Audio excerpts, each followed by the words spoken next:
আপনার মন খারাপ হলে আপনি এই সূরাটা পড়বেন, আপনার মন ভালো হয়ে যাবে। এটাকে দি অ্যান্টি ডিপ্রেসেন্ট সূরা বলে, মানে ডিপ্রেশন কাটায় ফেলে।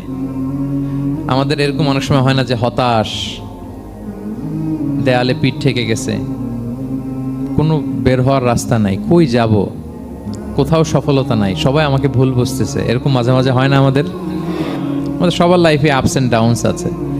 আপনি যখন ভারাক্রান্ত হবেন, কষ্টে থাকবেন, এই সূরাটা পড়বেন, দেখবেন যে আপনার ডিপ্রেশন দূর হয়ে গেছে। তো আল্লাহর হাবিব সাল্লাল্লাহু আলাইহি ওয়াসাল্লাম যখন এরকম ভারাক্রান্ত ছিলেন, চিন্তিত ছিলেন, তখন আল্লাহর হাবিব সাল্লাল্লাহু আলাইহি ওয়াসাল্লামকে চিন্তামুক্ত করবার জন্য আল্লাহ তাআলা এই চমৎকার সূরাটি নাজিল করেছেন।